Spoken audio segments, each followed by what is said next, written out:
Greetings, it is I, Tempest Naravan Dracovin, Lord and Emperor of the Dracovin Empire, and welcome. It is time to continue our discussion on the forgotten collectible card games of old. Now granted, some of these still have some support behind them, players and companies that might still do things for them. Others have just disappeared completely, or only had one release and were gone forever. Many of these just aren't thought about by the mainstream public anymore. Regardless, though, we have a new one for you this week. The fourth collectible card game ever produced, Super Deck. Alright, let's talk about Super Deck. So Super Deck was released in 1994, and as I said, it was the fourth CCG ever made. It was a superhero-themed deck-building game. Of course, it was produced by Card Sharks. The game itself was played by 2 players over the course of 20 minutes. And it involved math. That's going to be an important theme we're going to talk about today. So each player had 2 sides to them. Basically, a hero side and a villain side opposing your opponent's hero side and villain side.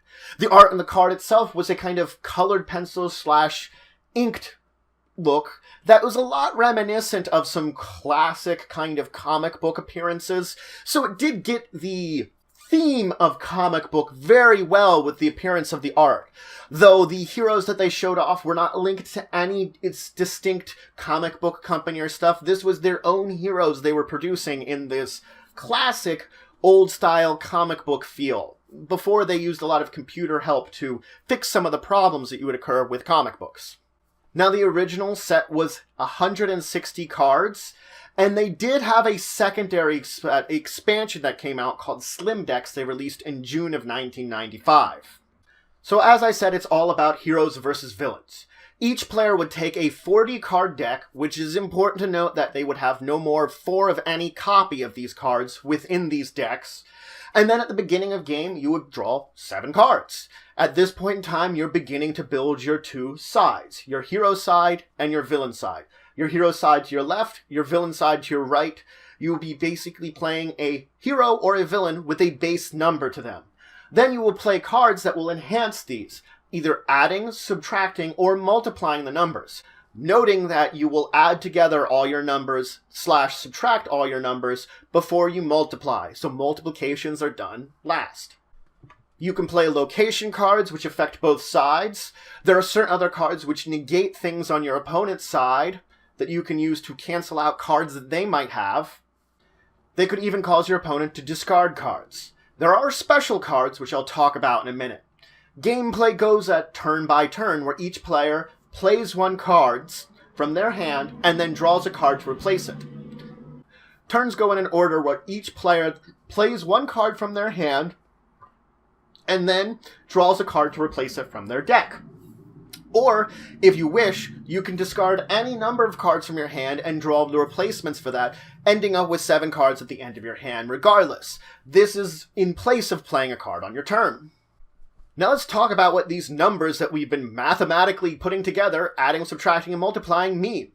If my hero stack and my villain stack are both greater by 10 points of my opponent's villain stack and hero stack respectively, remember it's hero versus villain, villain versus hero, so I've got my 2 sides, each opposing my opponent's, my hero versus their villain, my villain versus their hero. If my 2 sides are each, both of them, 10 points greater than my opponent's at least, then on my turn I can declare last chance. It's something I actually have to say. Then my opponent has the next turn to play 1 card to stop me from winning, to reduce that deficit to below 10 points for at least one of these sides, or I win. I've got my victory. This game is actually known to be one of the worst, if not the worst, CCG ever produced. It's got a superhero theme, but it could just be a mathematics theme. Now, it did include a number of things with the sets you could get. It had a rules insert that was effectively a folded out 8-page thing that it's not well ordered, and they really don't need 8 pages, but they have them. And the fact is also you could take like a couple of minutes just to skim over them, get the gist of the rules, and just be fine. Anyway, it also had a handy-dandy math insert that there's this little card that would help you with some of the mathematics there if you weren't really good at the adding, subtracting, multiplication. Now let's talk about some of the intrinsic problems. We want to first start out with the numbers themselves, because there are some huge problems with this game that were one of the reasons it wasn't successful. First off, numbers. Intrinsically speaking, if I have a hero with a number of 2, a hero with a number of 9 is just better in all retrospect. There should be no reason to have the 2 and not have a playset of the 9s. Think about this. My best heroes should be all those high numbers. There are no special abilities or anything that will make that 2 worthwhile. This oftentimes occurs. Granted, there are some exceptions of things that can occur, but special abilities and cards sometimes work, sometimes they don't work at all. That's another important thing. There are cards with special abilities on them that mean nothing. They could be on locations, heroes, enhance, adding, and subtracting cards.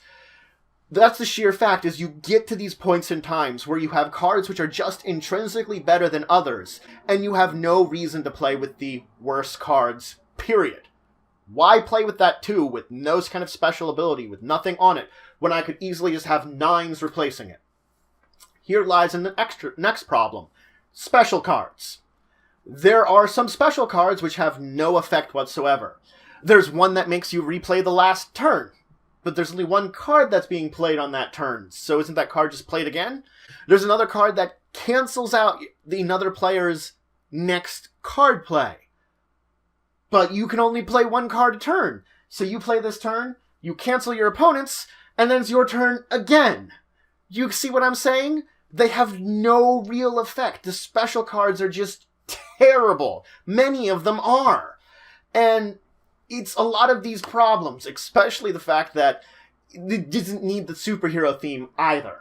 They name cards that are like, oh, flight is this type of multiplication. This is this type of multiplication. And they sort of make it feel like there's a superhero theme, but they don't need it. It's all about the math. It really is math attack the game. Well, anyway, that's it for today. So I introduced you to the worst CCG ever, at least in many people's minds. Granted, it's up to debate if you think it is or not. If you can find it, go ahead and try it and try to learn it. It's all about math, and that's the easiest way to say it. You have superheroes, you have villains, you add, multiply, use subtraction cards on your opponents, and try to get the highest numbers, 10 higher than each my sides, than my opponents to win. Pretty simplistic gameplay. It's an easy game to pick up and play, but a lot of the problems in the deck building are that things just are lame and don't have an intrinsic worth. You can easily just weed out a great number of cards that are like, why would I ever play with these? They aren't worthwhile.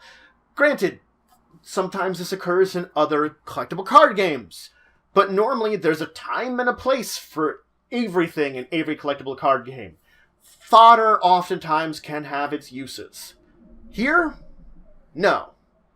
Useless special cards, useless special abilities, no. Anyway, I hope you're having a great day.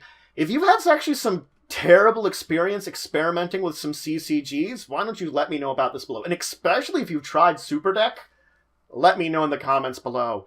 I'm interested to see which of you out there has actually tried out this system. But anyway, until the next time, I bid you farewell.